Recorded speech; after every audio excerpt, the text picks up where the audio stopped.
Hi everyone, welcome to the Ishara Art Foundation. My name is Sabih Ahmed, I'm the Associate Director and Curator here, and I'm delighted to take you on a virtual tour of our ongoing exhibition called Notations on Time. Notations on Time opened on the 18th of January 2023. It's been curated by myself along with Sandhini Poddar, who's an adjunct curator with the Guggenheim Abu Dhabi and is an art historian and curator based out of London. And this exhibition has actually been 3 years in the making since it was going to first be curated by Sandhini and was called the Laboratory of Time.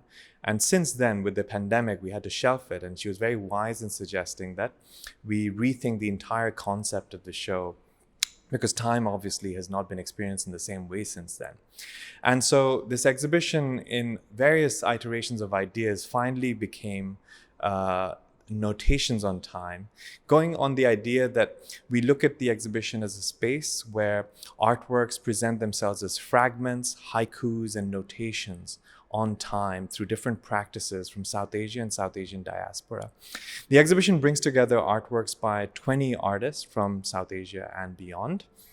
And these artists have all been practicing with different modalities of research, different media, different histories, and different contexts. So time obviously operates in very different ways through the questions that they have towards their practices and towards the context in which they're working. The works that are included in the show are not newly commissioned. Primarily, they're works that have existed. And a lot of these works then end up being almost like ciphers where you end up reading time through the lens of the artist. And what we're going to do as we go into the exhibition is look at a few of the works to see how this exhibition expresses itself. I want to add before I go in that the broad theme of the show is more so an attempt to read time and ask this question of where and how do we read time against the urge to measure it. Because the moment you think of time, most people immediately start thinking of measurements and measuring time through seconds, minutes, hours, years, decades, centuries, and millennia. You also think of measuring time through deadlines and timelines and who's waiting and who's not, all of those kinds of experiences of time.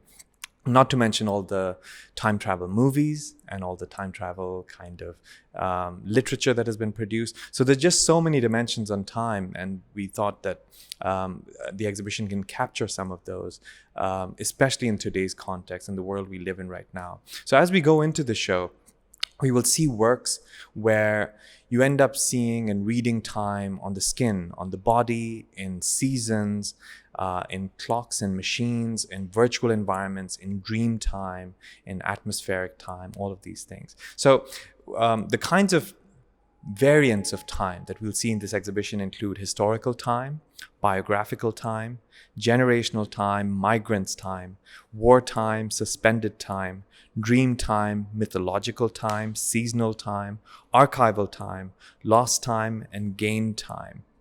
And we really asked, how would one think about the jurisdiction of the present? And how would one think about the future of the past? And many other questions such as this.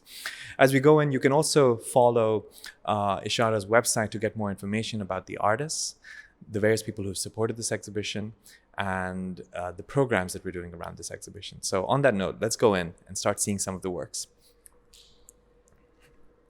The first work that I want to talk about is a work by an artist based between Colombo and the Netherlands. His name is Chandragupta Thenuera.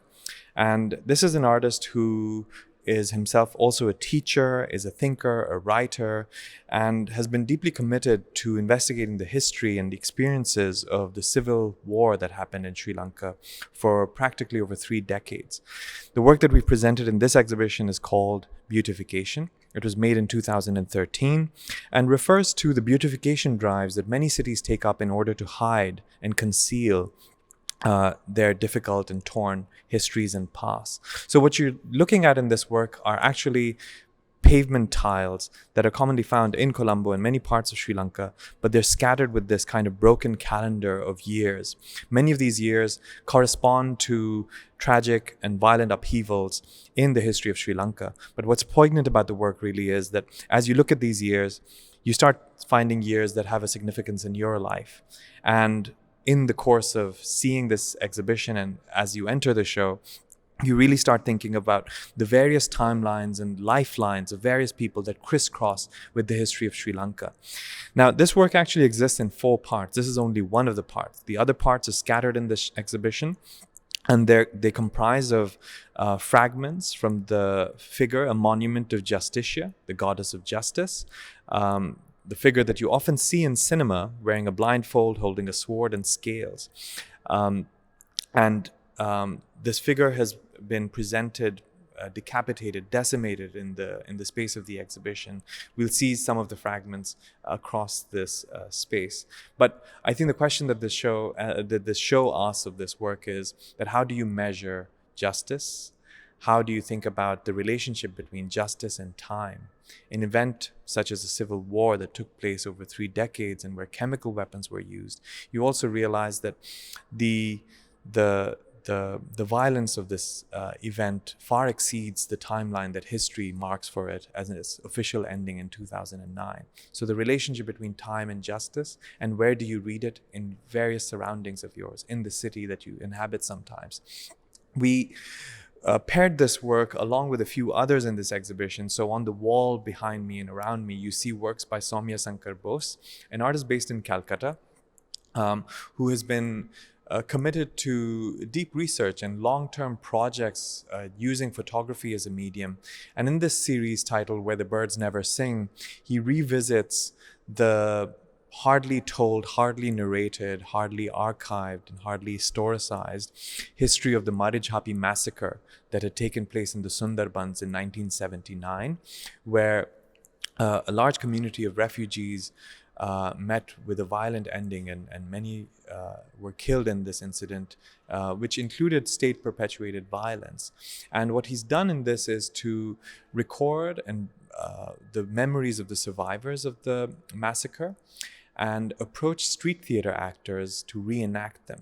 Many of those survivors are practically hiding from history, are refugees of history, so to speak, and they still are bearing all of these memories of this past.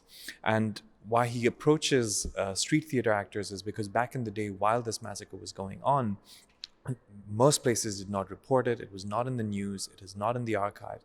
It was actually the street theater actors themselves talking about it. And so he has this approach to reenactment of history and of memories of others, done through contemporary theater actors. So someone may have encountered a police officer emerging from the dark. Someone may have encountered a tiger killing a prey while they were on the run from the state. And that's what you see across these photographs, different memories reenacted, reincarnated in this. And if you think about how most of us often think of history repeating itself, it probably does, but with different actors and different scenarios. And that's what you see in Soumya Shankar Bose's Where the Birds Never Sing. We go to the next work, a video installation by artist Aziz Hazara, who's based between Berlin and Kabul. He's from Afghanistan, and in this work called Monument, he revisits a violent suicide attack that had happened in Afghanistan in 2018, where about 40 students were killed. What you see behind me is a video work which looks at a burial site of those 40 victims that could not survive. And where else do you read time? You read time beneath your feet in many places where beloved members of families or loved ones have been buried and whose memories are cherished under the ground. The work is, in fact, not an installation recreated for this. It is the burial site itself that he documents. And on the second channel, you see close-ups of all the plaques and all the faces and names of people who could not survive this. In a way, it is memorializing them. And yet at the same time, it's turning the camera inwards into Afghanistan, where usually one doesn't think of these things, one quite doesn't think of all of these incidents taking place over there. Everyone keeps associating Afghanistan and the Taliban's impact outside of Afghanistan, not so much inwards, and he turns the camera inside. We move to another work looking at fragments and memories pieced together in a work by Zarina Hashmi.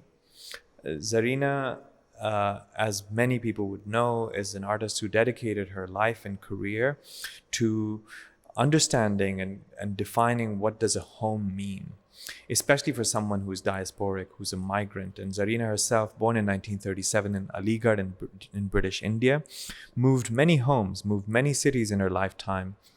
And in that experience, obviously, the question would change, as it does for many people, as to not where does one go back home to, but where is the next home going to be.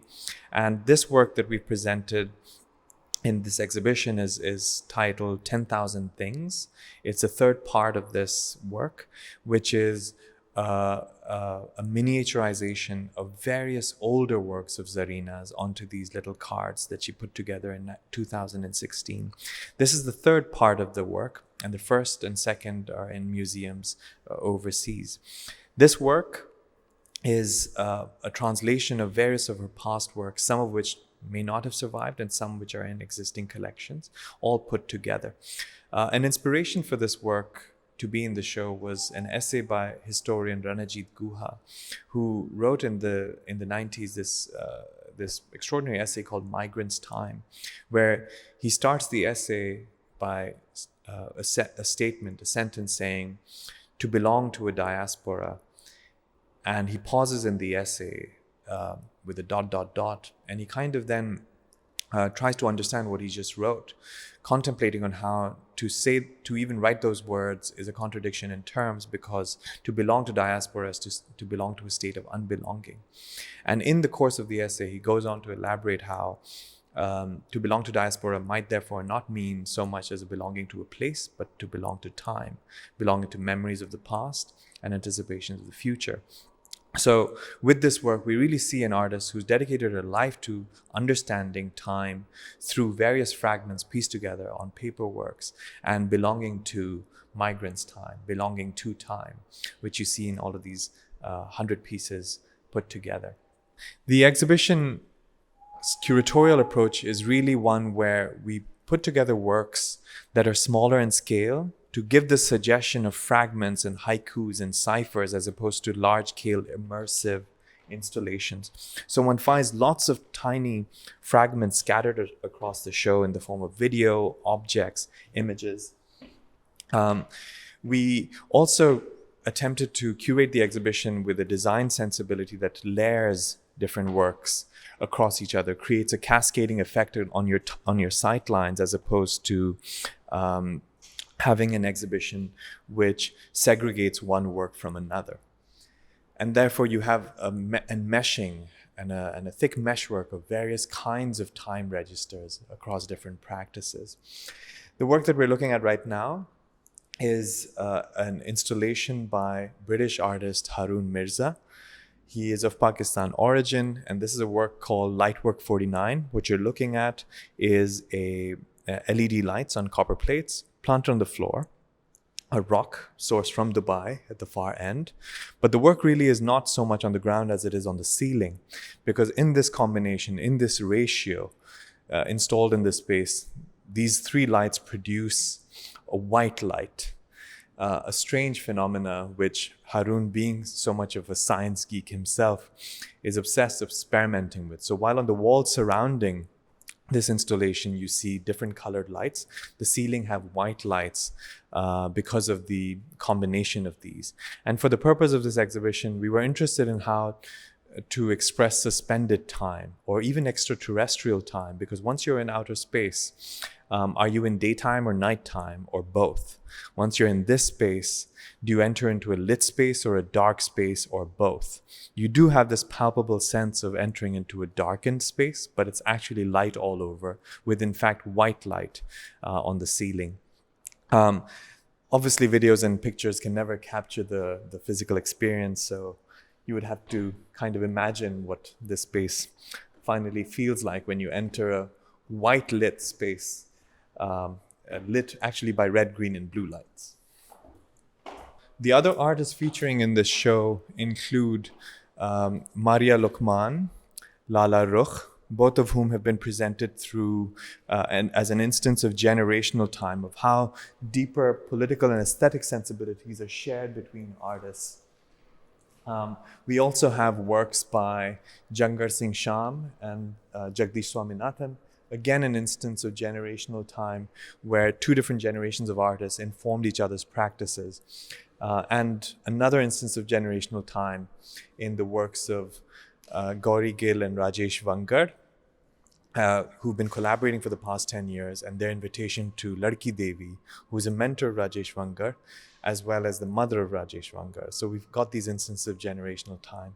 But as we're talking about different generations and we're talking about time transpiring through bodies and through generations of lives, we look at a work behind me of Shiba Chachi's. The work is called Silver Sap.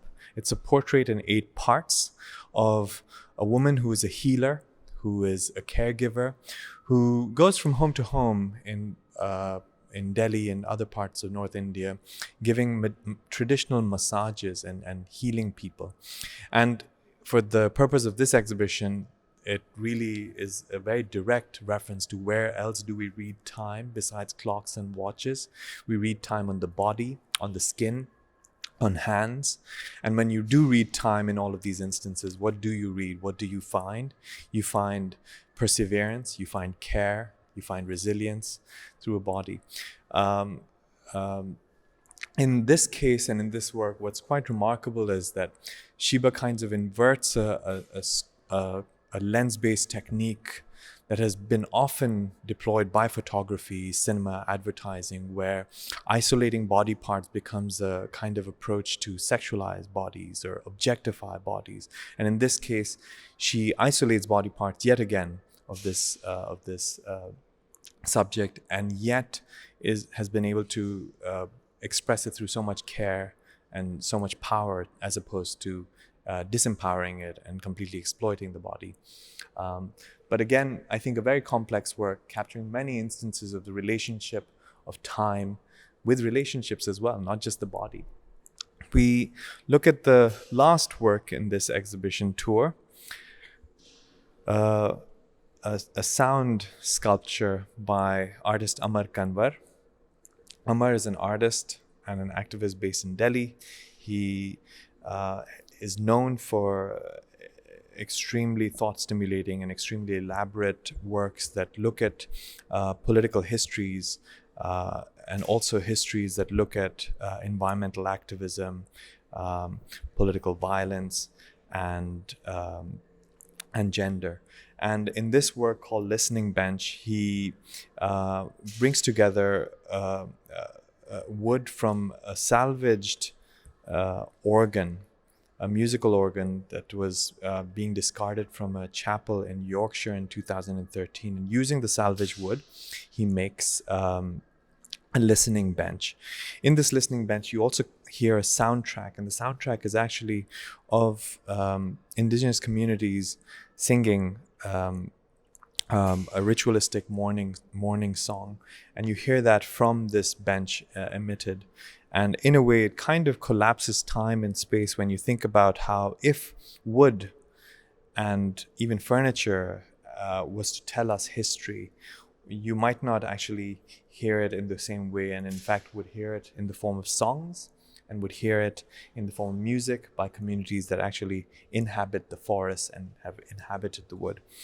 So that's just a glimpse of some of the works that we brought together in this exhibition. This exhibition would not have been possible without the support of various people. We've received the generous support from Taimur Hassan, a patron and collector based between London, Karachi, and Dubai. We've also received logistical support from Javeri Contemporary, Listen Gallery, and Saskia Fernando Gallery.